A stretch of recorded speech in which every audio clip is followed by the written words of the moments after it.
बोल लक्ष्मी नारायण भगवान की जय, गुरु महाराज की जय। श्री विष्णु भगवान की कृपा से सारे भक्त स्वस्थ रहें, खुश रहें। जय श्री विष्णु की। आज हम बात करते हैं कार्तिक महीने में तुलसी की पूजा के बारे में। तुलसी की महिमा गाते हैं। ब्रह्मा जी कहते हैं कि कार्तिक महीने में जो भक्त प्रातः काल स्नान करके पवित्र होकर कोमल तुलसी दल से भगवान दामोदर की पूजा करता है, शालिग्राम की पूजा करता है, वह निश्चय ही मोक्ष को प्राप्त करता है। पूर्व काल में भक्त विष्णुदास भक्ति पूर्वक तुलसी के पूजन से शीघ्र ही भगवान के धाम को चला गया और राजा चोल उसकी तुलना में गुण हो गई। तुलसी से भगवान की पूजा करने से पाप का नाश हो जाता है और पुण्य की वृद्धि होती है। अपनी लगाई हुई तुलसी जितना ही अपने मूल का विस्तार करती है, उतने ही सहस्त्र युगों तक मनुष्य ब्रह्मलोक में प्रतिष्ठित रहता है। यदि कोई तुलसी संयुक्त जल में स्नान करता है तो वह पाप मुक्त होकर आनंद का अनुभव करता है। जिसके घर में तुलसी का पौधा विद्यमान है उसका घर तीर्थ के समान है। वहां यमराज के दूत नहीं जाते हैं। जो मनुष्य तुलसी काष्ठ संयुक्त गंध को दान करता है, क्रियामान पाप उसके शरीर का स्पर्श नहीं करते हैं। जहां तुलसी वन की छाया हो वहीं पर पितरों की तृप्ति के लिए श्राद्ध करना चाहिए।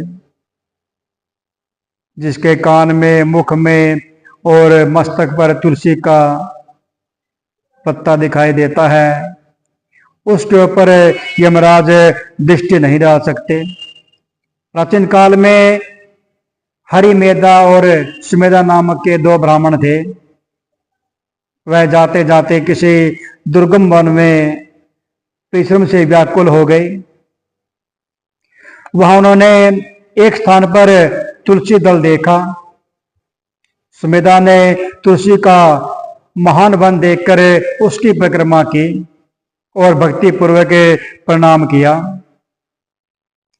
यह देख हरिमेधा ने पूछा कि तुमने अन्य सभी देवताओं व तीर्थों व्रतों के रहते हुए तुलसी वन को प्रणाम क्यों किया?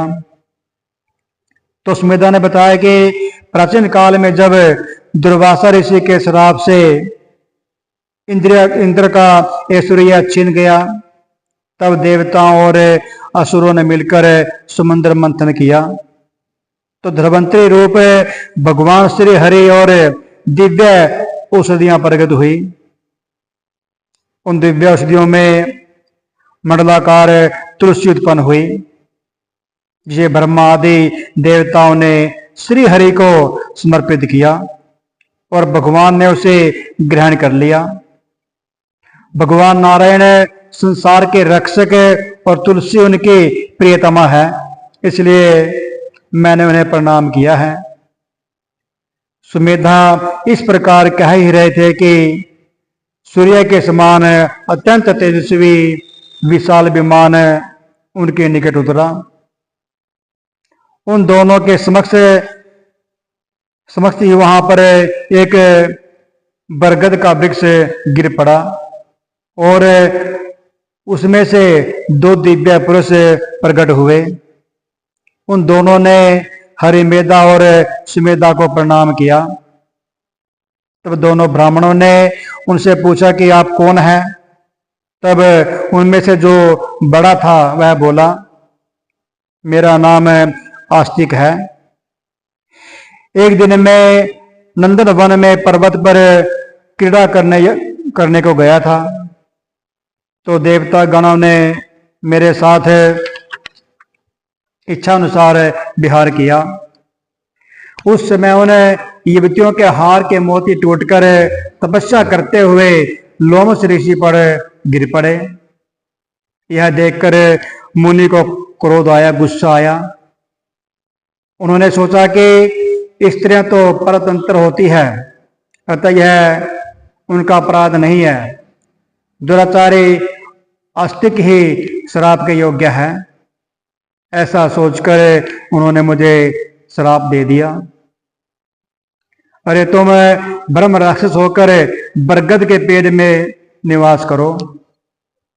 जब मैंने विनती से उन्हें प्रसन्न किया तो उन्होंने श्राप से मुक्ति की विधि सुनिश्चित कर दी कि जब तुम किसी ब्राह्मण के मुख से तुलसी दल की महिमा सुनेगा तो तत्काल ही तुझे उत्तम मोक्ष प्राप्त होगा।